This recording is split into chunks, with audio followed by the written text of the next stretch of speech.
में पुलिस तशद्दुद के वाक़या, GIT के खिलाफ दरख्वास्तों का फैसला 10 जुलाई को सुनाया जाएगा। लाहौर हाई कोर्ट के जस्टिस अमजद रफीक केस का फैसला सुनाएंगे।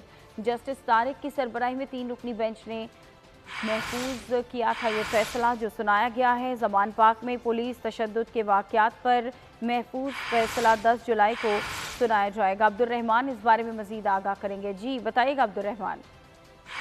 लाहौर हाई कोर्ट में ज़मान पार्क पुलिस तशद्दुद के वाक़यात की कायम GIT के खिलाफ दरखास्तों का फैसला जो है 10 जुलाई को सुनाया जाएगा।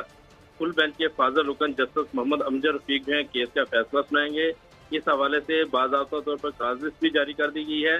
जस्टिस तारिक सलीम शेख की सरबराही में 3 रुकनी फुल बेंच ने फैसला महफूज किया गया था। इस बेंच में जस्टिस फारूक हैदर भी शामिल थे। फवाद चौधरी, हमाद अजहर और मुसर्रत जमशेद चीमा ने GIT की तश्कील को चैलेंज किया था।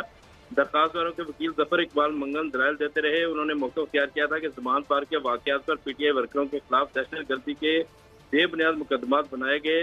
अदालत ने रिमार्क दिए थे कि इब्तदाई तफ्तीश के बगैर कैसे GIT बना दी गई। अदालत ने सरकारी वकील से इस्तफसार किया था कि रूल्स के बगैर GIT कैसे काम कर सकती है, जिस पर सरकारी वकील की जानब से ये मौका अख्तियार किया गया था कि 400 से ज़ायद PTI वर्कर्स के मुसल्लह होने की इतराज़ थी, जिस पर मुसल्लह अफराद ने पुलिस पर हमला करके अफसरों को जख्मी और इमलाक को नुकसान पहुंचाया, जिसकी बुनियाद पर उनके खिलाफ मुकदमा दर्ज किया गया। जी बहुत शुक्रिया आगाह करने के लिए।